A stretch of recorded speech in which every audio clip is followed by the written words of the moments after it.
Sud Radio, le 10h midi, mettez-vous d'accord, Valérie Expert. Bonjour à toutes et à tous, heureuse de vous retrouver vendredi 28 novembre. C'est le dernier vendredi du mois de novembre et c'est surtout le Black Friday. On va en dire quelques mots de ce Black Friday. Est-ce que vous allez consommer? Est-ce que vous allez acheter compulsivement? Qu'en pensez-vous? On y reviendra dans un instant. Pour commenter l'actualité, Jean-Claude Beaujour, avocat, président du Forum Transatlantique. Bonjour. Anthony Samama, maire adjoint du 15e arrondissement de Paris. Bonjour à vous. Bonjour. Julien Aubert, président de l'Institut Valmier. Vous êtes vice-président des Républicains. Vous avez également été député. Et Frédéric Fougera, président de Tenkan Paris. Je rappelle votre dernier livre, C'est de la com, 60 idées reçues. C'est paru aux éditions Bréal Studirama. Et je le conseille à tous ceux qui s'intéressent à la communication parce que vous démontez un certain nombre d'idées reçues sur la communication. À commencer par le fameux c'est de la com, quand on veut évacuer un sujet de façon un peu paresseuse. Et souvent d'ailleurs les politiques eux-mêmes qui vont contre leur propre camp en évitant de réfléchir ou d'argumenter. Ils préfèrent évacuer par un c'est de la com et comme ça on discrédite tout d'un coup. Mais est-ce que ce serait pas un peu de la com ce livre finalement? Si, c'est de la com, c'est revendiqué comme tel et c'est signé par et il est préfacé par 3 grandes signatures de la com publique et politique, de droite, du centre et du gauche pour pas qu'il y ait de parti pris, et je le revendique bien comme un livre de com. C'est un homme d'affaires là qui parle. Ah non. Alors, est-ce qu'il y a réellement débat? Près de 8 Français sur 10 voudraient que les impôts diminuent.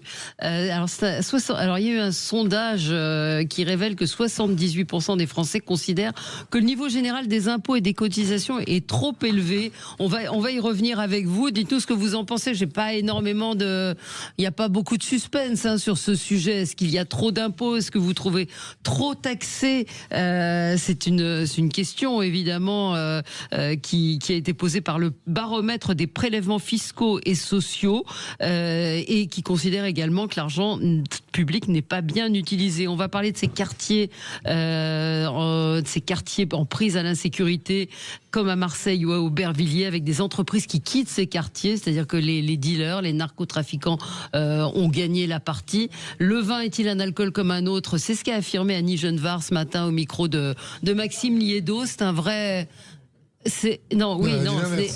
Elle a dit l'inverse. Elle a dit ce n'est pas un alcool comme les autres. Mais moi, je vous pose la question, est-ce que pour vous, c'est un alcool comme un autre? Et les Français dépensent en moyenne donc 345 € pour le Black Friday. Cette semaine, je recevais un des porte-parole du Cirque du Soleil, qui est donc québécois, et qui disait qu'au Québec, on dit le vendredi fou. Et je trouve ça assez joli comme appellation. Vous savez, les Français, les Québécois n'aiment pas les anglicismes. Donc le vendredi fou, c'est pas mal. C'est plus communicant. C'est plus communicant. Ça dit quelque chose. C'est plus proche d'ailleurs de la réalité parce que vendredi noir, en réalité, c'est le jour du crash de 1929. Donc c'est pas très positif en fait un vendredi noir. Non. Est-ce que vous y êtes sensible ou pas? On peut peut-être dire quelques mots sur ce Black Friday, ce vendredi fou. Sur la question de la traduction ou sur le principe sur le même. principe. Est-ce que vous y êtes sensible? Est-ce que vous allez vous laisser tenter, Frédéric Fougera, par un mixeur, un aspirateur? Me laisser tenter, pas du tout, pas plus que les soldes. En fait, c'est éventuellement une opportunité quand on a un achat à faire programmé et on profite d'un moment où il y a des réductions. Mais attendre un moment de réduction pour chercher des idées d'aller dépenser son argent, c'est pas dans ma philosophie. Mais... C'est sûr. Oui, pardon, allez-y. C'est surtout que ça montre que les gens cherchent et attendent ce moment particulièrement parce que le reste de l'année, ils ont plus d'argent et que les prix sont trop chers pour eux. Donc la question fondamentale derrière, c'est celle du pouvoir d'achat des Français. On peut pas blâmer les Français d'attendre le Black Friday pour espérer faire des économies. Il faut plutôt tacler le problème à la racine, c'est-à-dire essayer de s'interroger sur le pouvoir d'achat des Français et comment leur en redonner davantage. Oui, ça va rejoindre notre sujet là dans un instant. Oui, je ne serai pas très inventif en vous disant que, au fond, pour moi, je dépense en fonction de mes besoins. Je fais des achats lorsque j'en ai besoin. Alors évidemment, s'il y a des soldes, c'est encore mieux.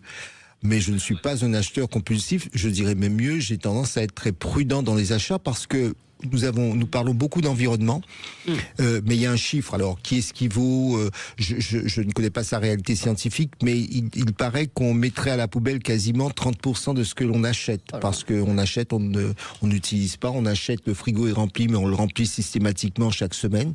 Et ça, c'est un sujet, puisque vous parliez de coût de la vie. C'est vrai que quand on veut lutter contre la vie chère, quand on veut lutter contre tous les problèmes que nous connaissons, moi je pense qu'il faut déjà commencer par optimiser, rationaliser ses achats. Alors, je suis pas en train de dire qu'il faut rationner les gens, mais il faut se poser ces questions qui sont, paraît-il, de vrais sujets. 30% de ce qu'on achète va quasiment à la poubelle. Alors, près de 8 Français sur 10 voudraient que les impôts... Du coup, Julien, il n'a pas le droit à la parole. Non, attendez, vous avez raison. Non, pardon, je vous oublie. Je sais, ça m'arrive souvent. Écoutez, moi, j'étais pas du tout sensible au point de rater le Black Friday. Cette année, comme j'avais effectivement un achat à faire, je me suis dit, je vais patrouiller. Donc, à minuit, je me suis connecté. J'ai été très déçu parce qu'en réalité, le produit que je voulais, qui était d'un jouet d'ailleurs en l'occurrence, vous avez compris pour qui c'était, n'était pas du tout soldé. Et de manière générale, je trouve intéressant au plan sociologique et pathétique qu'on soit passé d'un calendrier qui était basé essentiellement sur des fêtes religieuses, héritées du passé, à un calendrier qui est basé sur des fêtes commerciales. Donc on a le mois de la rentrée, après on a le mois d'Halloween, après on a le mois du Black Friday, après on a le mois des fêtes de fin d'année, après on a le mois des soldes, et ainsi de suite, ainsi de suite. C'est-à-dire que chaque mois, on nous explique, ça tombe bien ce mois-ci, il faut dépenser parce qu'il y a une occasion spéciale. Mais ça pose la question du juste prix. Enfin, c'est à quel moment on paye le juste prix, c'est aussi ça. Oui, et puis alors le juste prix, oui, et puis cette espèce d'incitation généralisée qui, à mon avis, fragilise des gens parce que vous envoyez des stimuli un peu comme les algorithmes de Facebook qui vous disent regardez, il y a ça. Je pense que ça fatigue les gens. Et puis après, un truc que je trouve incroyable, c'est que du coup, on vous fait la publicité 2 mois avant. C'est-à-dire que vous arrivez en septembre, on vous parle d'Halloween. Vous arrivez la veille d'Halloween, on vous parle de Noël. Et vous n'avez même pas commencé à fêter Noël qu'on vous explique déjà, vous inquiétez pas. Et donc vous n'avez pas acheté votre Et donc je n'ai pas acheté. À minuit quand même, c'était... vous étiez dans les starting blocks. Le Lego de mon fils, puisque vous aurez compris. Voilà, je me suis dit, s'il doit y avoir une offre, je suis un papa qui veille en disant, il le veut absolument, je vais essayer de le trouver. Ouais, mais le Lego, il n'est pas soldé, c'est ça le problème. Et non. Enfin, c'est tout comme alors il faut citer les 3 marques, les Playmobil, et Barbie et autres, G.I. Joe. Voilà. Très prosaïquement pour moi, Fusal peut non plus. Donc si vous voulez, mon Black Friday s'est arrêté à minuit 10. Il faut regarder. Il faut quand même chercher. Stéphane nous dit, moi je veux acheter. Quand je veux acheter, je regarde déjà les marketplaces longtemps. Ensuite, je regarde le produit neuf. Et réduit sur Vinted. Bon, là aussi, c'est une plateforme. Souvent, il est neuf à moins 50%. C'est vrai que l'occasion est plutôt pas mal. Et une auditrice me dit bonjour l'environnement avec ce Black Friday. Oui, bien sûr. C'est pour ça que je disais que quand il y a une conséquence environnementale, et j'ai presque envie de dire qu'il ne faut pas culpabiliser nos concitoyens parce qu'on peut comprendre. Et je partage votre avis quand vous disiez c'était l'occasion on s'est réfréné parce qu'il y a des gens effectivement qui se réfrènent. L'idée, c'est peut-être de dire chacun, en fonction de nos besoins, réfléchissons à la manière dont on organise nos dépenses. Voilà. Bien sûr. Après, les gens font ce qu'ils veulent. Enfin, je veux dire. Oui, c'est ça.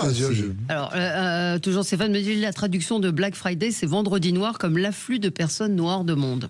Voilà. C'était la traduction. Alors, 8 Français sur 10 voudraient que les impôts diminuent, mais ils ne veulent pas de baisse des dépenses publiques en contrepartie. Donc, c'est un baromètre qui a sondé, c'est le Conseil des prélèvements obligatoires. Ça fait partie de la Cour des comptes, c'est ça, cet organisme. Donc, c'est un baromètre qui est publié régulièrement, comme son nom l'indique. 78% des sondés considèrent que le niveau général des impôts et des cotisations sont trop élevés, en particulier l'écart entre le salaire brut et le salaire net. Et puis, la deuxième chose, évidemment, c'est l'utilisation des impôts. On consent à l'impôt, mais quand on voit ce qui en est fait, et on en parle souvent ici, de la problématique des services publics, on peut effectivement s'interroger sur l'utilisation de l'argent public. 0826 300 300. On va vous sonder, vous, en direct, auditeur de Sud Radio. Est-ce que vous avez le sentiment que les impôts, vous êtes trop taxés, qu'il y a trop d'impôts, et quand on sait qu'un Français sur 2 ne paye pas l'impôt sur le revenu. On en parle avec vous dans un instant. À tout de suite sur Sud Radio. Cette année, le Père Noël a déjà Sud Radio. Le 10h midi, mettez-vous d'accord, Valérie Expert. Et on est ensemble avec vous sur Sud Radio. Alors, est-ce que vous pensez qu'il y a trop de taxes, trop d'impôts, que la différence entre ce que vous touchez, le salaire brut et le salaire net est trop importante? 0826 300 300. Et on a Frédéric qui voulait réagir. Bonjour Frédéric. Oui, bonjour Valérie, bonjour tout le monde.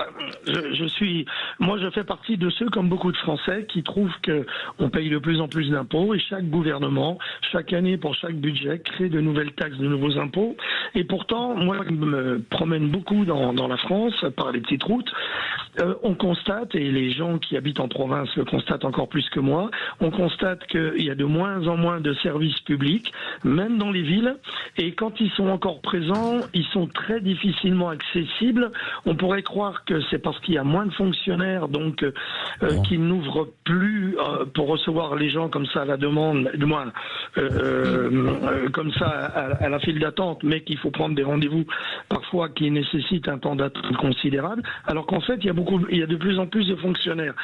Les routes sont pas nécessairement très bon état. Moi qui traverse beaucoup la France, elles sont pas nécessairement très belles, même si elles restent plus belles que dans d'autres pays européens, mais quand même, moi je note depuis 40 ans une nette dégradation de la qualité routière. On est légitime à se poser la question, mais où vont donc ces milliards, ces centaines de milliards qu'on nous prélève chaque année par les impôts directs, par la TVA, par la CSG, par des tas de... Il y a des milliers de taxes et chaque année on en réinvente. Je crois que cette année, ils ont battu un record d'ailleurs d'invention de nouvelles taxes. Ouais. Et voilà, et on est un peu dépité face à ça. On se dit mais c'est pas possible. On est un pays quand même considéré comme riche et tout se dégrade. L'hôpital se dégrade, l'école se dégrade, les routes se dégradent. Les transports en commun se dégradent, tout se dégrade. Oui. J'entendais encore hier la fermeture d'une ligne de train entre Clermont-Ferrand et Bordeaux il y a une douzaine d'années. Parce que, soi-disant qu'il n'y a pas assez de voyageurs. Oui, mais le service public, c'est pas seulement de faire de la rentabilité, c'est d'apporter un service au public et c'est aussi pour ça qu'on paye des impôts. Donc, on paye de plus en plus d'impôts, mais il y a de moins en moins de trains, etc. La litanie est sans fin. Ben oui, vous faites le même constat que ceux qui ont réagi à cette enquête. L'enquête indique aussi que l'utilisation des fonds publics est jugée très sévèrement. 72% des Français sont insatisfaits. 49% des Français estiment que les services publics peuvent être améliorés en baissant la fiscalité. C'est un paradoxe. Et 38% estiment cela possible à niveau de prélèvement constant. Je voyais réagir. Moi, je suis tout à fait d'accord avec ce que il me dit, parce que j'ai été député en milieu rural. Le sujet, quand on dit on paye trop, on paye beaucoup, ça c'est certain. Et puis ça dépend d'ailleurs d'où on est dans la société. La question, c'est quel service on a en échange. Effectivement, quand on paye beaucoup et qu'on a les routes qui sont mal entretenues, que quand quand on a une administration parfois qui fonctionne de plus en plus mal, parce qu'il y a, je dirais aussi, la qualité des gens qu'on a en face. Quand vous avez un dossier épineux et que en face vous n'avez pas d'écoute ou que les gens se trompent, pour les entreprises, c'est compliqué. C'est pour ça qu'à mon avis, il faut sortir des discours tout faits qui polluent la scène politique française. Vous avez d'un côté les socialistes qui vous expliquent qu'en fait, c'est juste, ou la gauche de manière générale, il faut juste rajouter du fonctionnaire, rajouter de l'argent, ça ira mieux. Donc en fait, on passe la question de savoir pourquoi ça on dépense mal. Vous avez aussi mes amis libéraux aux Républicains qui vous expliquent qu'en réalité, il faudrait tailler dans l'administration administrante, supprimer les agences. C'est vrai qu'il y a des sujets, mais en réalité, on a un statut de la fonction publique. Donc demain, vous supprimez les agences, si vous avez des fonctionnaires, vous ne ferez pas plus d'économies. Et puis, il faut se demander la nature le fond du problème. Le fond du problème, c'est qu'il y a un sous-investissement chronique parce que vous avez une augmentation des dépenses de fonctionnement. C'est-à-dire qu'en fait, on a trop de fonctionnaires. Voilà. Et puis, deuxièmement, vous avez un problème, effectivement, du modèle social français qui n'est pas financé et qui est que l'État le compense et il s'endette pour ça. Et comme il s'endette pour ça, il paye de plus en plus cher pour maintenir à flot ce modèle social qui ne fonctionne plus sur des cotisations. On s'endette et on n'investit pas dans l'avenir. On n'investit pas non plus dans les infrastructures parce que par exemple, nos poteaux électriques, ils ont 40 ans. Ouais. Et on n'investit pas dans le futur. Je parle notamment des industries de demain sur lesquelles, malheureusement, on n'est pas présent. Ouais. Et Martine, une auditrice répond à Frédéric en disant venez à l'hôpital, vous verrez s'il y a de plus en plus de fonctionnaires. Ils sont peut-être pas aux bons endroits, les fonctionnaires. Voilà. C'est un peu ça le problème. Je voudrais, sur des sujets comme ceux-là, sur des sujets comme ceux-là, il serait bien qu'il y ait une réflexion globale que l'on mène. Parce qu'évidemment, dans certains secteurs, secteurs, il manque des fonctionnaires, alors que dans d'autres, il y en a peut-être trop. C'est cela c'est l'équilibre qu'on recherche. Moi, je dirais, quand je vois ce qui se fait à l'étranger, payer des impôts, si c'est pour effectivement avoir un service de qualité, oui. Si c'est pour payer et ne pas avoir le service, avant même la qualité, mais le service en tant que tel, ça pose question. Donc le vrai sujet, c'est quels sont les choix, puisque nous sommes contraints budgétairement, quels sont les choix que nous faisons pour pouvoir assurer, pas simplement le modèle social français, mais un minimum du pacte social, par exemple en matière de santé, en matière d'éducation et en matière de sécurité. Qu'est-ce qu'on se donne comme moyen pour pouvoir effectivement faire que le service public soit au rendez-vous? Parce que malheureusement, on parlait du système de santé, mais je donne souvent cet exemple. Aux États-Unis, quand on vous annonce une grosse pathologie, vous vous demandez si vous allez devoir vendre votre appartement pour pouvoir vous payer votre chimiothérapie. Oui. C'est pas jusqu'à preuve du contraire, ça n'est pas le cas en France. Donc c'est vrai que nous avons un modèle qui nous permet d'avoir une classe, d'avoir une solidarité sociale. Maintenant, il faut savoir ce que l'on fait. Est-ce qu'on peut tout financer? C'est ça et il faut surtout qu'on fasse débat, parce qu'en réalité chacun se renvoie la balle en disant regardez chez nous telle chose n'est plus ou pas possible. C'est un vrai sujet, il faut qu'on fasse débat pour procéder à des arbitrages, mais honnêtes entre nous, parce qu'on ne peut pas tout faire, faute de quoi la question budgétaire se pose, et on peut pas aussi partir à la retraite à 60 ans et financer tout cela et avoir tout cela et voilà. Non mais vous avez raison, on a une qualité de soins. Si on le prend, j'ai envie de dire individuellement, la qualité des hôpitaux, etc. Sauf qu'il y a des moments où ça fonctionne pas. Oui, je donne l'exemple d'une proche qui a attendu 12 jours le résultat d'une IRM cérébrale au CHU d'Orléans. Est-ce que c'est normal? Mais c'est pire que ça. C'est mettre en danger la vie des gens. On faisait bien sûr lorsqu'il y a non, mais la poste du 12e, on en a fait un débat ici qui pendant 15 jours dans un des quartiers du 12e n'a pas eu de facteur parce que le facteur était malade, que le remplaçant était malade, qu'il n'y avait pas de vacataire. Enfin, on est où? On est à Paris, capitale de la France. Il n'y a pas de facteur pendant 15 jours dans un arrondissement parisien. On est chez les fous. Il y a des pays qui ont supprimé le courrier postal. Hein. Oui, mais alors on fait des choix dans ce cas-là. Mais c'est pour ça que je dis qu'il y a des choix entre santé et le facteur. Alors, Anthony.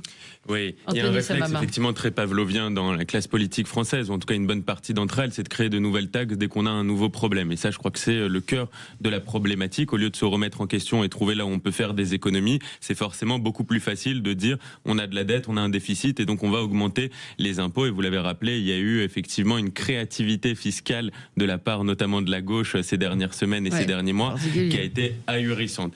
On prend le problème à l'envers. Ce qu'il faut en réalité, c'est d'abord essayer de redonner des marge de manœuvre à l'État, réduire le déficit en réduisant les dépenses. La France est en effet un pays riche et la première chose à faire, c'est de voir comment on peut couper dans les dépenses et en effet peut-être faire des choix.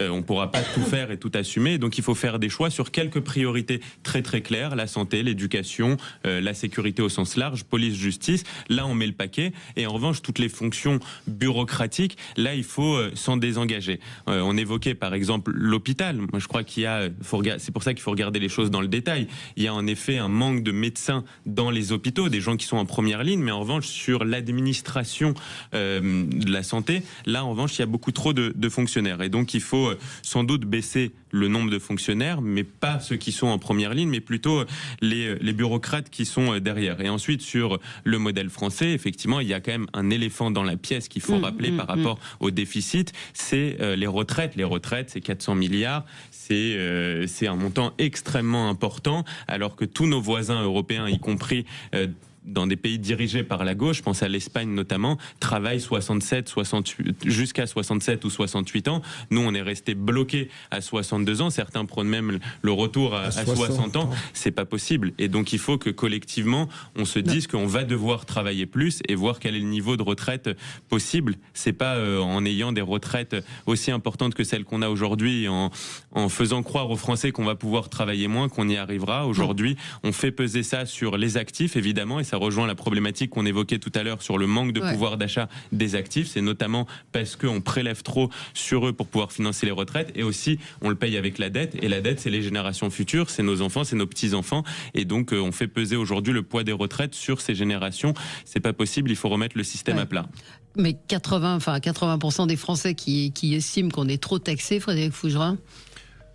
Ils estiment être trop taxés et pourtant, par exemple, ils ne payent pas tous l'impôt sur le revenu, vous l'avez dit, donc c'est assez paradoxal, mais ça relève d'un sentiment, notamment le sentiment d'être, en étant matraqué en permanence sur le fait que ceux qui ont les plus hauts revenus ne contribueraient pas suffisamment ou dans une juste mesure. On finit par croire finalement que donc c'est nous qui payons trop si ceux qui devraient le faire ne le font pas, ce qui est faux.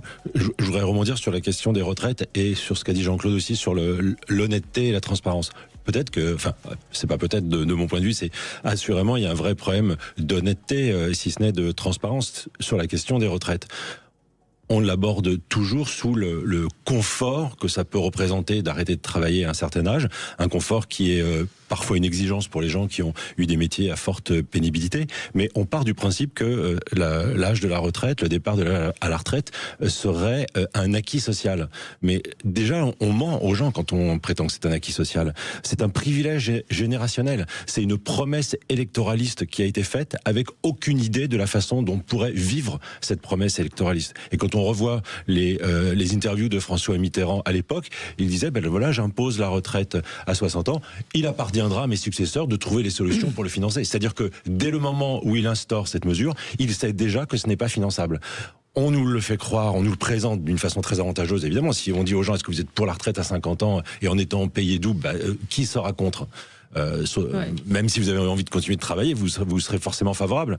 Sauf qu'on a menti dès le départ. On a menti, on nous fait croire à un acquis social, et aujourd'hui, on veut lutter pour comment on va s'en sortir, alors qu'on sait qu'on n'a pas l'argent pour le payer. On vous pourrez répondre, Julien Aubert, tout de suite après, petite pause, et effectivement, et on vous attend, 0826 300 300. Est-ce que vous avez le sentiment de payer trop d'impôts et surtout que ces impôts sont mal utilisés? À tout de suite. Sud Radio, mettez-vous d'accord, Valérie Expert. Sud Radio, le 10h midi, mettez-vous d'accord, Valérie Expert. 0826 300 300, payez-vous trop d'impôts? On attend vos commentaires au standard de Sud Radio. Julien Aubert, vous vouliez nous donner quelques chiffres de l'Institut Montaigne. L'Institut Montaigne, dont je ne partage pas toujours les orientations, mais il a fait un bon travail, je dirais, de photographie. Quand on dépense 100 € de dépenses publiques, le régalien, c'est 6,2 €. C'est-à-dire la défense, la police, la justice, c'est 6 € sur 100. Et alors le reste, c'est quoi? Notamment la protection sociale, c'est 56 €. C'est-à-dire les retraites, c'est 25 €. La santé, la maladie, c'est 20 €. Le reste de la protection sociale, c'est 11 €. Donc il faut bien avoir conscience. Et après, c'est toujours les autres. C'est très intéressant. Oui, c'est intéressant. C'est très intéressant parce que, vous voyez, quand on entend dire, et il est arrivé même sur vos plateaux, que des auditeurs disent, il n'y a pas de solidarité entre les Français. Quand on dépense 56 € sur 100 pour la politique sociale, c'est considérable. Je veux dire, il faut arrêter de dire qu'il n'y a pas de solidarité. Et on a dit que 50% des Français ne payaient pas d'impôts. Donc je crois qu'au contraire, il faut regarder comment nous ventilons cet argent. Mais on paye déjà, il y a une vraie solidarité. Et le sujet sur les retraites, moi j'ai du mal à comprendre comment est-ce que de plus en plus de gens font des études plus longuement, arrivent sur le marché du travail plus tardivement, et qu'on dirait, à 60 ans, tout le monde peut partir à la retraite au motif prix. Et là-dessus, on est bien d'accord qu'il y a des emplois pénibles et que ceux-là, il faut leur attribuer une protection particulière. Je veux dire, le gros bataillon me dit qu'il faut s'arrêter à 60 ans, c'est une supercherie, cette histoire. Et il y a un autre chiffre extrêmement intéressant par rapport à ce que disait Julien Aubert, c'est le poids de la dette et les charges de la dette. Chaque enfant naît aujourd'hui avec 45 000 € de dette sur ses épaules. Aujourd'hui, c'est 50 milliards par an, la dette. Le budget de la justice, pour comparer, c'est autour de 10 milliards. Ouais. Donc on paye 5 fois plus les intérêts de la dette que la justice. C'est vrai que on a l'impression que la dette, souvent, c'est théorique, qu'on peut continuer à s'endetter. Non, la dette, c'est très concret et ça obère les possibilités d'action qu'a l'État aujourd'hui pour financer des services publics. Mais quand on dit il faut tailler dans le fonctionnement de l'administration, le fonctionnement des administrations et des services généraux, c'est 4,7 €. Donc c'est pas tant ça. Il faut bien avoir conscience que si vous faites par exemple 10% d'économie, ce qui est énorme, vous économisez pas beaucoup. 47 centimes. En fait, ce qui coûte, c'est toutes les prestations sociales. Et ce qui est intéressant, c'est que du coup, ils bâtissent des scénarios, parce que moi, j'aime bien qu'on rentre dans le pratique. Ils disent, qu'est-ce qu'on fait alors? Soit vous taillez tous les budgets de 8%, sans hiérarchisation.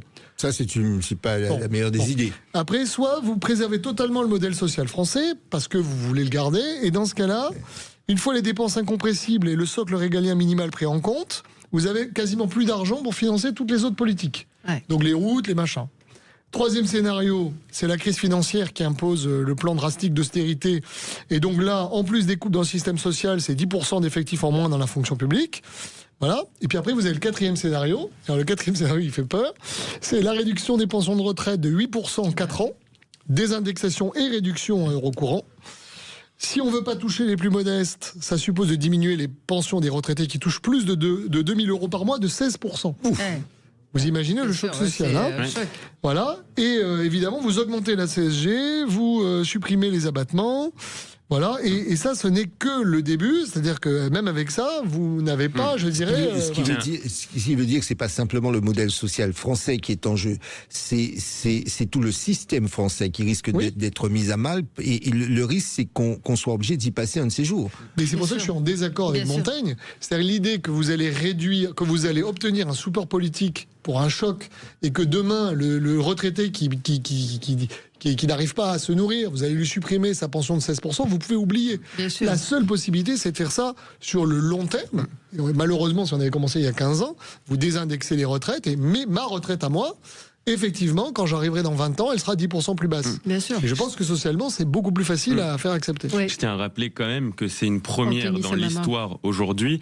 Le niveau de vie des retraités est supérieur au niveau de vie des actifs. Ça n'a jamais existé dans l'histoire récente, on va dire, de la France. Et donc, effectivement, il y a aujourd'hui une inégalité criante entre les générations. Je suis désolé de le dire, mais il faut l'assumer. Entre des retraités qui sont aujourd'hui à la retraite, qui sont partis plus tôt que ma génération et les générations futures, qui ont des retraites bien supérieures à ce que ma génération et les générations futures vont toucher. Et donc, on a besoin de rationaliser tout ça et de rééquilibrer un petit peu les choses entre les générations. Oui, enfin, sauf que les retraités d'aujourd'hui sont pas responsables. Enfin, ils ont bossé, ils ont cotisé. C'est François Mitterrand qui, dans les années 80, ils auraient peut-être dû faire un enfant en plus en moyenne. Et qui disent, on n'a pas. Je pense que là-dessus, il faut pas qu'on raisonne en termes de je suis cela ou pas. C'est nous sommes le pays France, qui a des objectifs et une situation, il faut la gérer. Peu importe les responsables. C'est-à-dire que nous, ce que nous finançons aujourd'hui, on n'est même pas sûr d'avoir quelque chose au bout du compte. Et pourtant, je suis pas plus responsable que la génération précédente ou que celle qui suivra. Sauf qu'il y a une situation qui s'impose à nous. Parce que quand on dit, j'entends dire, il faut des emplois. Si on n'a pas d'argent pour payer nos chercheurs, pas d'argent pour l'innovation, qu'est-ce qu'on fait ? C'est ça aussi le risque. C'est que Julien Aubert vient de dire une chose qui est très juste, qui dit quand on aura réduit au maximum, qu'est-ce qu'il nous reste pour les autres politiques ? Qu'est-ce qu'il nous reste pour l'innovation ? Qu'est-ce qu'il nous reste qui nous permettra de réindustrialiser ? Et j'ai entendu parler de réindustrialisation.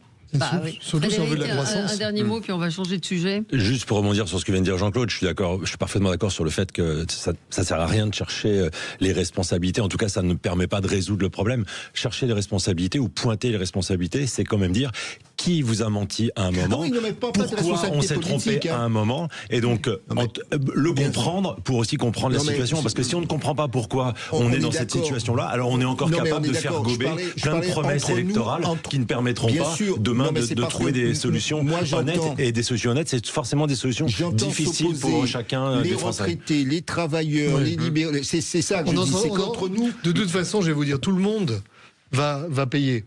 Vous ne ferez pas payer une catégorie, ni les plus riches, ni les retraités, ni les actifs.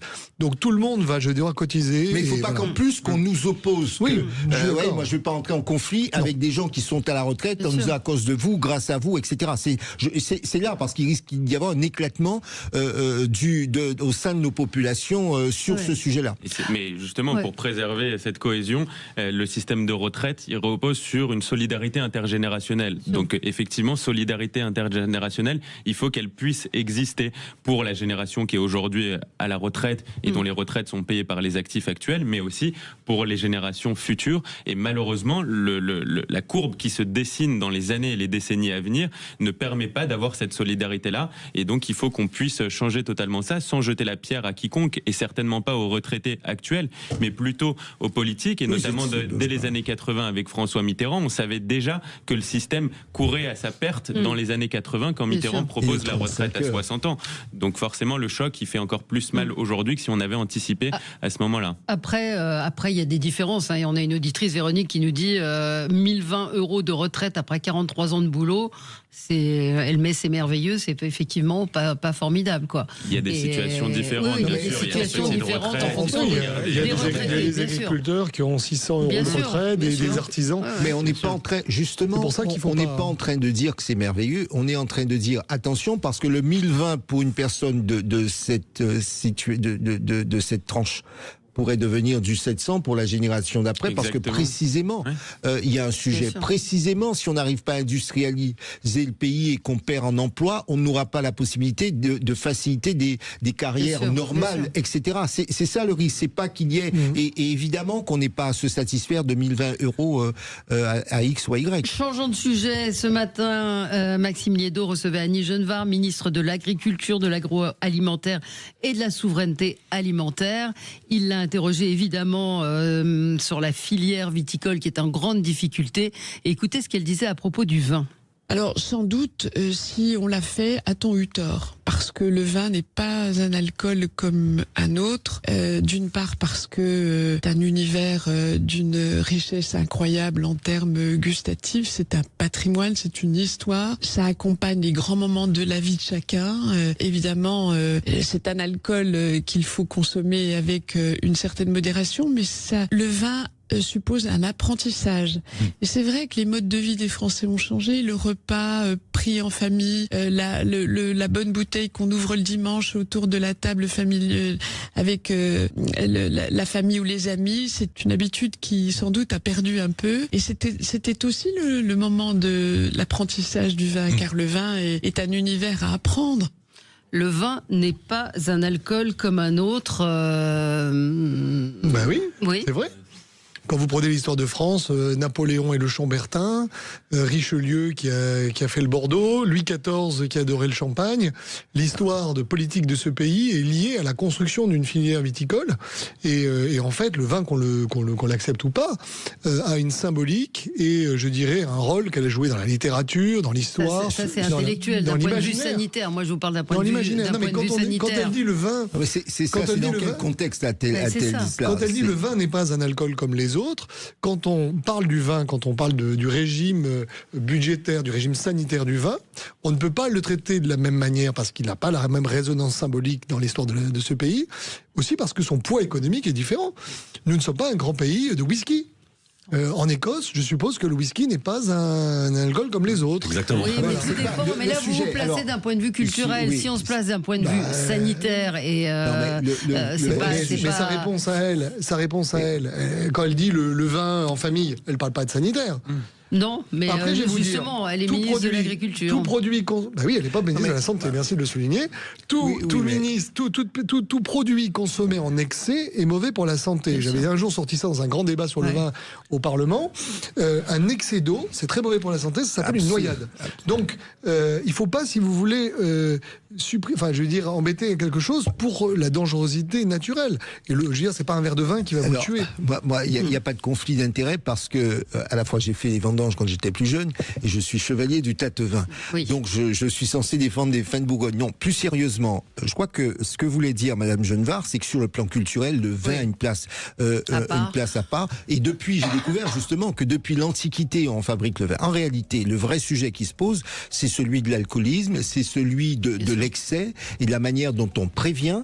D'une part, qu'on soigne, et ça, c'est un sujet. Je me souviens d'un ami préfet en Bretagne et qui m'expliquait qu'il est particulièrement avec ses équipes, il était particulièrement vigilant sur les contrôles d'alcoolémie le week-end parce que c'est un vrai fléau qui saccageait des familles, etc. Et c'est ça le vrai sujet. Il y a plutôt une éducation et la prévention contre l'alcoolisme, notamment l'alcoolisme au volant, qu'il faut développer. Mais le ministre de la Culture ministre de l'Agriculture a raison quand elle dit que on va interroger nos auditeurs. Est-ce que vous consommez encore du vin à table ? C'est vrai que les habitudes ont beaucoup changé, que la bouteille de vin était, comme elle le dit... Il n'y a plus d'alcool au travail, il n'y a plus de vin au travail. Le vin est très cher dans les restaurants, donc les restaurateurs le disent. Moi, j'ai connu des agriculteurs qui avaient, quand j'étais plus jeune, qui cachaient les bouteilles de vin dans les haies, parce que c'était en fait comme la bouteille de Volvic. Ouais. On l'a oublié, mais l'eau était polluée il y a 40 ou 50 ans. Il y avait des habitudes culturelles qui étaient de boire du vin. Même dans les écoles. On va en reparler et on vous attend. 0826 300 300. Est-ce que vous continuez à consommer du vin? Est-ce que vous considérez que c'est un alcool différent des autres alcools? À tout de suite. Sud Radio. Sud Radio. Parlons vrai. Parlons vrai. Sud Radio. Parlons vrai. Midi, mettez-vous d'accord. Valérie Expert. On parle vin, vous voyez, le vin c'est bien français, ça fait parler, chacun a des petites histoires et des anecdotes. 0826 300 300. Est-ce que vous êtes d'accord avec Annie Genevard? Le vin n'est pas un alcool comme un autre, et effectivement elle est ministre de l'Agriculture et elle évoquait cette filière qui est un fleuron de l'agriculture, comme elle le dit, et qui est en danger aujourd'hui parce qu'on consomme moins de vin. De toute façon, le vin est à consommer avec modération, comme tous les alcools. Vous nous appelez au 0826 300 300. Est-ce que vous continuez à boire du vin à table? Olivier est en ligne avec nous. Bonjour Olivier. Oui, bonjour. Bonjour. Valérie.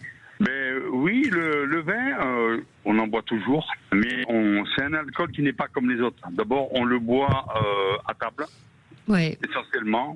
J'ai jamais vu quelqu'un l'après-midi s'arrêter dans un bar et boire un verre de vin. Boire un demi, mais pas du vin. Et j'ai quelques amis qui boivent du vin en apéritif. Oui, ça se fait aussi. Mais moi, je ne bois... j'en bois beaucoup moins qu'avant, mais je bois que du très bon vin. Mais oui, je pense que c'est ce qui est observé aussi. Il y a une qualité, il y a aussi un effort qui a été fait par un très grand nombre de viticulteurs, de vignerons. Je pense à ceux de l'Hérault en particulier, qui étaient des vins qui étaient assez méprisés. Mais pour votre auditeur, vous buvez plutôt du Bourgogne ou du Bordelais? Alors moi, je bois du Bourgogne, je bois du Nuit Saint-Georges.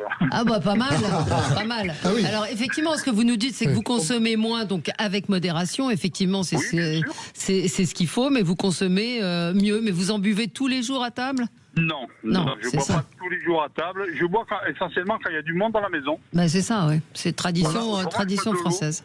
On boit de l'eau, mais c'est vrai qu'il n'y a plus de mauvais vin comme avant. Ouais. Il y a eu beaucoup d'améliorations. Le vin de l'Aude qui était presque imbuvable, maintenant il est très bon. Mais bon, on cherche comme on en boit moins, on monte dans la qualité. Si vous buvez du Nuit Saint-Georges tous les jours, moi je viens avec votre ami. Non, toujours, mais là par exemple à Noël, les jours d'avant, à la fête de fin d'année, il va y avoir des bouteilles de Nuit Saint-Georges, peut-être de Pommard et de Gevrey-Chambertin. Mais rarement des Bordeaux. Mais on en boit quand même du Bordeaux, mais pas pour les fêtes de fin d'année. D'accord. Merci de votre témoignage, Olivier. Mais effectivement, ça confirme un petit peu la tendance actuelle qui est de boire mieux, moins, meilleur. On vous a pas entendu, Frédéric Fougerat? Mais je voulais faire le lien entre les déclarations de la ministre et ce qu'on vient d'entendre sur cette baisse de la consommation. Et quand la ministre elle a réagi en disant que le vin n'était pas un alcool comme les autres, c'était pas tant sur un aspect culturel qu'on a évoqué, même si c'est un argument qu'elle est venue porter en disant que ça faisait partie du patrimoine, mais elle était interrogée sur la question économique qui était faut-il continuer à soutenir financièrement avec l'argent public cette filière alors qu'il y a moins de consommation, il y a moins de ventes. Donc c'était dans cet esprit-là qu'elle disait que c'était pas un alcool comme les autres, parce que il faudrait soutenir, je le dis sans jugement, qu'il faudrait soutenir notre patrimoine, il faudrait maintenir ce niveau d'imaginaire, de valeurs immatérielles ou matérielles d'ailleurs de la France à travers ce vin. Donc elle a fait une réponse culturelle. Elle est aussi dans son rôle de ministre. Elle a fait son job, mais elle est elle gère des contradictions. Elle a géré des contradictions. Bien sûr. On y a opposé la question de santé, on y a opposé les questions de sécurité par rapport à la conduite. Les contradictions sont des contraintes, parce qu'effectivement parce que c'est pas en contradiction le fait de dire on peut consommer mais avec modération. C'est bien parce qu'on a en tête la protection, la santé. Oui, la protection de la santé. Ce sont plus des contraintes que des contradictions. Oui, Jean-Claude, il y a quand même toujours dans ce type de sujet une forme d'hypocrisie. On vend des cigarettes, mais dessus on écrit que ça tue. On essaye de vendre du vin et c'est notre culture, c'est notre patrimoine, c'est notre tradition, mais on explique qu'il faudrait quand même surtout pas en boire de trop parce que ça crée des dangers pour la santé. On vend des armes aussi. Hein. C'est pour ça que je dis qu'on gère. Et ça tue plus sûrement. C'est la raison pour laquelle je dis qu'on gère des contradictions et qu'elle est dans son rôle en le faisant aussi. Pour le vin, c'est aussi l'aménagement du paysage. Mais c'est beaucoup de choses. Et l'exportation, c'est vraiment une filière économique. Donc dire qu'il y a des effets de bord et que voilà, il n'en reste pas moins que on peut pas véritablement le comparer de mon point de vue à la cigarette. C'est pas le même impact économique, c'est pas la même filière, c'est pas la même histoire. On peut le comparer avec tout ce qui est une forme d'hypocrisie en soutenant et tout en dénonçant, avec ce que ça représente ou pas. Et je porte aucun jugement. On doit gérer des contradictions. Je trouve que les canons de Bordeaux me gênent moins que les canons. Non, mais ça s'appelle aussi la liberté. Il faut pas infantiliser les gens. Je crois que tout le monde sait très bien que le vin doit être consommé avec modération. Il faut le rappeler effectivement, mais ça ne veut pas dire que c'est pas une filière qui compte en France. Je crois que le vin est d'abord et avant tout un fait culturel avant d'être un outil qui permet l'ivresse. La France exporte et produit 17% du vin dans le monde. C'est une filière qui façonne nos paysages. C'est une filière économique. C'est une filière culturelle, patrimoniale, historique. Et donc c'est indéniable. C'est pour ça que je pense que ce qu'a dit Annie Genevard, c'est du bon sens. De rappeler le poids particulier de cette filière en France, c'est indéniable. Ça ne veut pas dire pour autant qu'il faut abandonner ce devoir de pédagogie, notamment auprès des plus jeunes, et inciter à consommer avec modération. Mais le vin a, dans l'imaginaire collectif, ainsi que dans le poids économique de notre pays, une place tout à fait particulière qu'il faut défendre et soutenir. Après, la question, c'est comment on aide une filière viticole, parce qu'effectivement, il y a le sujet des ravageurs, la flavescence dorée, tous les problèmes de gérer de vignes. Il y a le sujet de la qualité et le fait aussi qu'il y a le problème d'une quantité parfois qui ne trouve pas preneur sur les marchés internationaux et la capacité d'exportation. C'est-à-dire que, je dirais, le côté romantique ou le côté sanitaire ne doit pas obscurcir le fait qu'on doit avoir effectivement une réflexion. On en discutait hors plateau. Il y a des très bons vins sud-africains, australiens, chiliens. Ils ont le malheur de ne pas avoir la même symbolique, donc ils ne nous concurrencent pas totalement, mais il faut faire attention, parce qu'à un moment donné, ça pourrait, je dirais, nous faire trébucher. D'ailleurs, l'Italie nous a fait trébucher déjà de notre premier... Il y a les vins espagnols aussi. Mais voyez, si on reste sur le plan économique, puisqu'on a commencé sur ce sujet, mais par exemple pour le vin, c'est de voir comment est-ce que la France parvient à continuer à exporter, comment est-ce qu'on rend très compétitif le secteur sur des grands marchés qui habituellement nous étaient acquis, mais pour lesquels on a désormais de la concurrence. Julien disait des vins chiliens, etc. sont autant de vins, de concurrents qui vont maintenant sur le marché américain, sur le marché international et qui nous concurrencent. Sur le marché français aussi. Sur le marché français, mais surtout là où, comme vous avez les États-Unis, 350 millions d'habitants, quand vous perdez quelque part de marché, ça fait très mal aux vitiviniculteurs français, qu'ils soient avec des normes qu'on leur impose, qu'on impose aux agriculteurs français qui sont pas tout à fait les mêmes que le vin qu'on importe parfois. Et des taxes qui ne sont pas forcément les mêmes d'un pays à l'autre. Absolument, et les taxes, imposées par les États-Unis, je veux dire. Oui. Mais la France aussi touche des taxes sur le vin. Elle a eu cette phrase aussi, la ministre, ce matin. Elle a dit: les cuves sont pleines et les bourses sont vides. Oui, la formule était belle. Je ne sais pas si elle était préparée, mais elle était belle. Oui, ça veut dire que oui, on achète. Il y a des économies qui sont faites et forcément.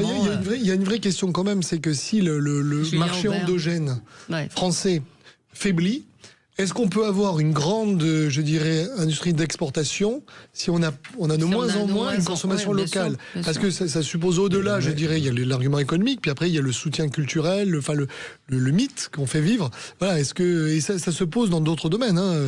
Non, mais c'est vrai. Quand la France veut être un grand pays de nucléaire et qu'elle ferme ses centrales chez elle, ça n'envoie pas un signal très positif aux autres. On se retrouve dans un instant après le rappel des titres. On dira quand même quelques mots de ces entreprises qui quittent des quartiers en proie à la délinquance. Et puis vos coups de cœur, vos coups de gueule. À tout de suite. Sud Radio, mettez-vous d'accord, midi, mettez-vous d'accord, Valérie Expert. Et on est ensemble avec vous pour ce 10h midi pour commenter l'actualité avec Jean-Claude Beaujour, avocat, président du Forum Transatlantique, Anthony Samama, maire adjoint du 15e arrondissement de Paris, Julien Aubert, président de l'Institut Valmy, vice-président des Républicains, ancien député, Frédéric Fougera, président de Tenkan Paris, et votre dernier livre, C'est de la com, 60 idées reçues, est paru aux éditions Bréal Studirama. Je voulais qu'on dise quand même quelques mots de ce qui se passe dans certains endroits de France. En particulier, on a appris la semaine dernière que certaines entreprises quittaient le nord de la capitale, la BNP par exemple à Aubervilliers, parce que trop d'insécurité. Et on a appris ce matin que Orange avait décidé de fermer aussi une de ses centrales, enfin de ses centres à Marseille, en raison, encore une fois, de l'insécurité, trop de délinquance, trop de risques pour ses salariés. Est-ce à dire que les délinquants ont gagné? Il y avait eu cette affaire d'une crèche aussi qui avait été obligée de déménager à cause de points de deal. Ça veut dire qu'il y a des quartiers aujourd'hui qui sont des zones de non-droit en quelque sorte. Non, vous avez dit, votre question, est-ce à dire que les délinquants ont gagné? Moi j'ai envie de dire, c'est la preuve qu'il ne faut pas que les délinquants gagnent et que en matière de sécurité, il faut véritablement qu'on se donne les moyens pour que l'État régalien, cette fonction régalienne de l'État soit pleinement assurée. Et il y en a assez de dire que c'est insupportable Marseille ce qui se passe. Il faut se donner tout simplement les moyens de lutter contre le narcotrafic, sanctionner, qu'il faut un meilleur fonctionnement entre la justice et la police. On parlait tout à l'heure de moyens. Vous savez que les magistrats, contrairement à ce qu'on pense, ils travaillent, ils ont 2 à 3 fois plus de dossiers à traiter que leurs collègues européens. Oui.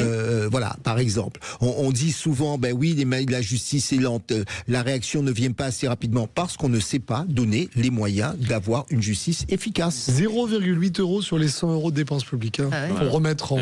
Pour la justice, enfin c'est invraisemblable d'imaginer qu'Orange déplace un site parce que 1000 personnes sont en danger. Mais c'est normal, Valérie. Moi, en tant qu'avocat, si c'était mes clients, je leur dirais surtout pas parce que vous exposez vos salariés. Vous connaissez. Donc vous leur donnez raison. Non, je leur donne raison dans la décision de protéger. Non, mais attendez, il faut bien savoir que si vous avez un incident, qu'un salarié est agressé, il pourrait très bien vous poursuivre, vous, employeur, en disant, eh bien, vous n'avez pas tout mis en œuvre pour assurer ma sécurité. Voilà, et vous pouvez être lourdement sanctionné. Attendez, c'est aussi le droit. Donc je comprends l'employeur qui se dit, je ne prends aucun risque. Ça ne nous fait pas plaisir, et c'est pour cette raison que je vous dis, la sécurité est un élément essentiel de notre propre développement. D'ailleurs, avant que la fameuse banque décide de quitter, de partir, ils ont d'abord embauché une société privée de sécurité pour pouvoir raccompagner leurs employés jusqu'au métro. C'est dire la problématique et l'enracinement dans lequel on est. Il y a effectivement un problème d'insécurité qui est majeur en France. Certains continuent d'oser nous parler de sentiment d'insécurité. L'insécurité, c'est pas un sentiment. L'insécurité déplace l'économie réelle. L'insécurité fait fuir des entreprises. L'insécurité dévitalise des quartiers entiers parce que quand une entreprise part, forcément, ça veut dire aussi moins d'emplois, moins de recettes, moins de ressources. Et c'est tout un quartier, moins de commerce aussi, c'est tout un quartier qui en pâtit. Il y a aujourd'hui en Ile-de-France un commerçant sur 3 qui dit restreindre ses horaires et fermer plus tôt et ouvrir plus tard parce que notamment ils ont peur à cause de sujets d'insécurité. Donc l'insécurité, elle est bien réelle en France. C'est un problème majeur qu'on a et je crois qu'il faut effectivement ouvrir les yeux là-dessus. Jacques Lacan avait cette très belle phrase, il disait le réel c'est quand on se cogne. Et ben je crois qu'avec ce type de fait, il y en a certains qui se prennent le mur et qui se cognent face à la réalité de l'insécurité dans notre pays. Non mais vous avez le ministre du Travail et des Solidarités, Jean-Pierre Farandou, qui a dit que c'était une bonne décision de la part d'Orange. Enfin, oui, évidemment que c'est une bonne décision, mais quand vous avez le responsable aussi, CFE-CGC, qui dit tout le monde essaye de mettre en place des mécanismes de contournement pour s'adapter, faire plus de télétravail et être le moins sur le site. Enfin, c'est hallucinant, Frédéric Fougera. Non, vous avez résumé en un mot, c'est hallucinant. On regarde pas le problème en face, on se contente des solutions alternatives et de l'évitement, c'est triste. Oui. Vous êtes maire adjoint du 15e, vous n'avez pas de... Vous avez des sites un peu compliqués aussi. Bien sûr, je suis en charge de la sécurité aussi, donc je connais bien ces problématiques-là et je peux vous dire que ces problématiques-là, elles sont partout, elles sont dans Paris. Ce qu'il faut faire d'abord, c'est redensifier les forces de police dans notre pays avec des policiers plus nombreux, visibles sur le terrain et ensuite sur les questions d'ordre judiciaire, avoir là aussi une politique beaucoup plus ferme sur la justice, notamment sur la justice des mineurs. Je crois que c'est un des cœurs du problème aujourd'hui, des gens qui ont entre 16 et 18 ans. C'est là où il faut arriver à avoir une justice qui est beaucoup plus rapide, beaucoup plus ferme, avec des sanctions qui sont effectivement prononcées. Beccaria, grand philosophe italien, disait ce qui compte, c'est pas tant la sévérité de la peine que sa certitude, que sa sûreté. Et donc il faut qu'on arrive, pour casser cette spirale délinquante d'un certain nombre de jeunes et casser ce sentiment d'impunité qu'ils peuvent avoir des peines le plus vite possible, quand bien même c'est pas des peines de prison de plusieurs années, mais avoir des peines réellement prononcées, exécutées rapidement. Vous voyez, si je peux me permettre, Jean-Claude, en réaction, c'est... Peut-être aussi faudrait-il donner de véritables pouvoirs de police au maire, parce qu'on vote pour le maire, on peut sanctionner son maire s'il n'a pas fait le job attendu, et les maires n'ont pas un véritable pouvoir de police. Donc finalement, il n'y a pas de responsabilité portée directe ou indirecte. Attention, parce que véritable pouvoir de police de maire, par exemple, quand on parle du narcotrafic, le maire, il est beaucoup plus facile à atteindre que le ministre de l'Intérieur. Donc, avant qu'un maire décide dans une grande ville de déclencher une action de police pour éradiquer le narcotrafic ou la délinquance, on va en faire des cibles évidentes. Bien sûr. Et parce que c'est la peur qui est en train de s'insinuer.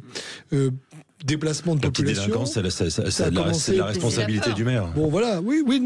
Ça pourrait être de la responsabilité du maire si on lui donnait les pouvoirs de police pour le faire. La police municipale, pour aujourd'hui, elle fait surtout des constats de voirie, etc. Vous voyez, quand on dit les décisions de justice ne viennent pas assez vite, en effet, quand on n'a pas les moyens, les audiences sont quand même bien chargées. Quand on n'a pas les moyens, vous faites le procès d'un gamin qui a fait une connerie, et bien, quand le procès se déroule 1 an plus tard ou 18 mois plus tard, vous voyez bien que dans la sanction ou dans la peine que vous allez prononcer, ça a beaucoup moins de sens. Exactement. Il aurait été intéressant de pouvoir le choper au bout de 3 mois, le truc est réglé. Mais quand vous avez des magistrats, et là encore, il faut insister là-dessus, parce qu'on dit, oui, la justice est trop lente, c'est pas la justice est trop lente.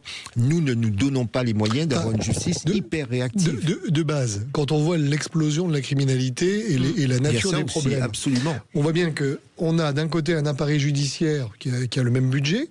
En fait, on traite avec un appareil budgétaire judiciaire qui date des années 80, à moyen constant, un problème géré d'explosivité. Oui. Donc c'est pas possible. Mais bien sûr, c'est comme si vous aviez 3 fois plus de travail. On vous dit, vous travaillez. Après, il y a un deuxième sujet qui est quand même la nature de l'état de droit et le fait que depuis 25 ans, on a systématiquement donné plus de droits à la défense et aux délinquants, de manière à les protéger d'un État qui serait liberticide. Moralité, certains en profitent et sont relâchés avec des forces de police qui sont du coup découragées. Donc je crois qu'il y a quand même une stratégie en 2 volets. Il y a essayer à droit constant de maximiser la réponse. C'est vrai, ce sont des moyens, c'est la question des prisons, c'est la question peut-être du plaidé, enfin de plaidé coupable, etc. Puis il y a un deuxième sujet qui est, est-ce que le système judiciaire aujourd'hui et l'état de droit actuel permet d'éradiquer, en sachant qu'on n'a pas le temps. C'est-à-dire que quand on voit le narcotrafic, comment en 3 ans, il peut changer de nature, dans 3 ans, qui ne nous dit pas qu'il ne s'attaquera pas à des hommes politiques, à des juges, à des policiers. C'est inévitable. C'est déjà le cas. Bon, donc, dans ce cas-là, nous sommes déjà en retard au plan juridique sur la menace de demain. En fait, il faut se préparer à la menace de demain. Et par rapport au narcotrafic aussi, il y a eu donc la loi narcotrafic qui a été promulguée en juin dernier. 2025, vous évoquiez les pouvoirs qu'on peut donner à l'échelle locale, notamment aux maires, pour aller plus loin.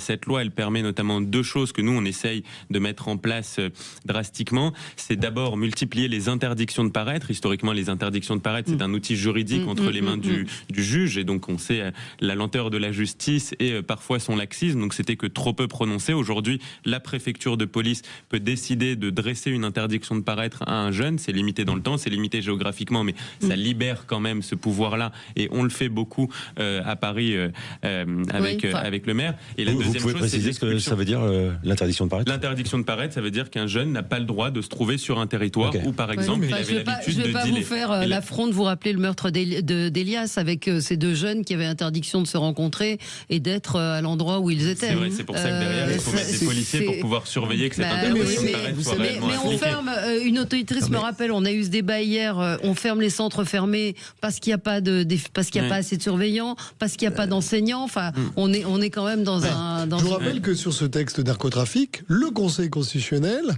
a supprimé toute une série de mesures. Et donc, quand je parle d'un problème, moi je suis un souverainiste, Pour moi, ça me pose problème. C'est que vous ne réglerez pas. Les gens, ils ont en attente de solutions. On leur dit, tiens, au lieu de faire sortir les détenus des prisons, on va faire des visios. Oui, de résultats. On va faire des visios. Le Conseil constitutionnel censure. Au nom de quoi?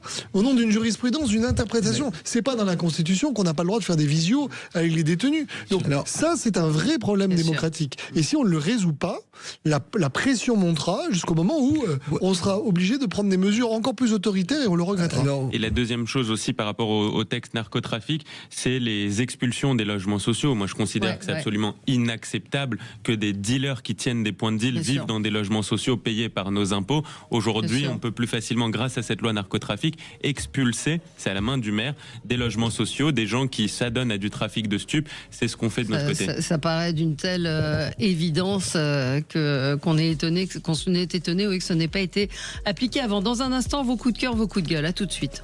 Sud Radio, mettez-vous d'accord, Valérie Expert.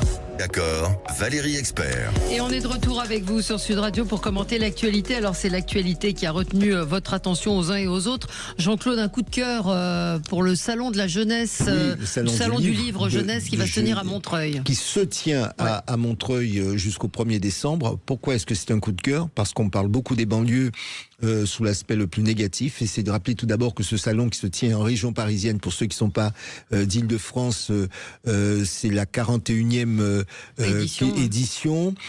Alors pour moi, il y a un double intérêt. Tout d'abord, c'est l'intérêt des jeunes pour la lecture, parce qu'on a beaucoup dit les réseaux sociaux, les fake news, etc.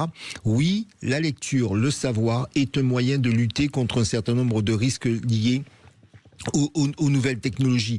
Et puis, c'est aussi l'occasion de faire en sorte qu'on réduise l'illettrisme, qu'on remette un petit peu un certain nombre de sujets, et notamment l'éducation, au cœur de nos préoccupations. C'est véritablement un très beau salon.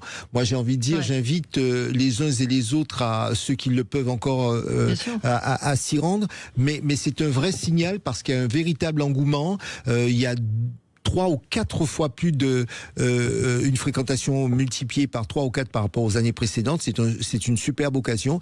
Et oui, nous avons beaucoup parlé de problèmes d'insécurité, d'incivilité. J'ai la faiblesse de penser que la culture, et notamment la culture littéraire, est un moyen de ramener un petit peu de sagesse, surtout pour des esprits jeunes, remettre le savoir au centre de notre réflexion. Je vous encourage à lire le livre d'Alain Bentelila sur ce sujet, sur la lecture, de l'importance de la lecture et le nombre d'analphabètes. Et analphabète, c'est pas, ce n'est pas celui qui ne sait pas lire, c'est celui qui ne comprend pas ce qu'il lit. Et aujourd'hui, c'est le danger qui guette nos enfants, quel que soit le milieu social, c'est qu'ils ne comprennent pas, ils déchiffrent, mais quand il faut leur demander de restituer, Valérie, de vous raconter ce qu'ils viennent de lire. C'est un vrai enjeu. C'est pour cela que je dis que ce salon, alors certes, on disait communication, c'est le moyen de provoquer un choc dans les esprits, c'est de dire oui, la lecture et la compréhension évidemment sont des moyens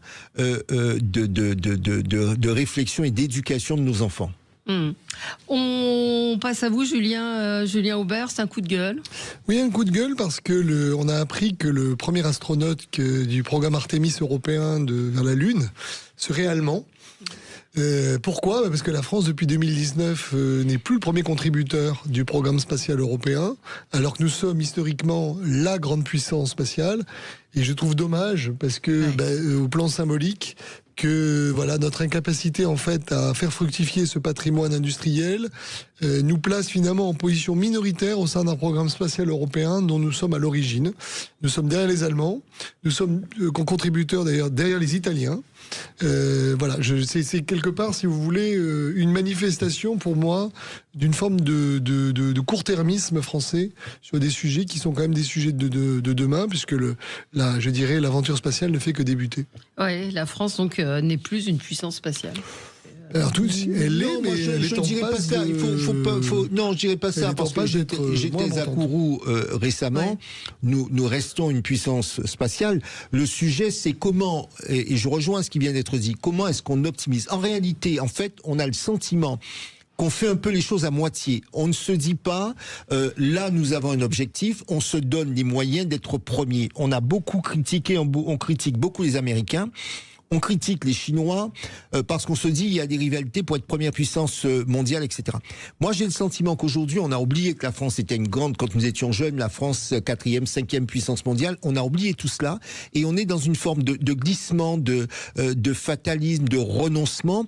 Tant que nous ne retrouvons pas un esprit de combat au sens positif, y compris sur le plan industriel, eh bien nous continuerons à glisser. Alors, l'Europe est quand même en train de sortir du champ. C'est-à-dire que quand on voit ce que fait SpaceX, il y a des technologies qu'on ne maîtrise pas et il y a quand même un risque global. C'est pour ça que je vous dis, si on ne retrouve pas cette volonté en se fixant des choix et des orientations et en se donnant les moyens, oui, on va continuer à se plaindre et vous allez nous inviter pour continuer à pousser les coups de gueule. Moi, je préférerais des coups de cœur à ce sujet. Voilà. Par rapport à d'autres pays, je me permettrais juste de rajouter que quand certains misent sur l'innovation, nous, on mise sur les taxes. Donc, évidemment, les conséquences ne sont pas les mêmes. C'est ce qui est une forme d'innovation.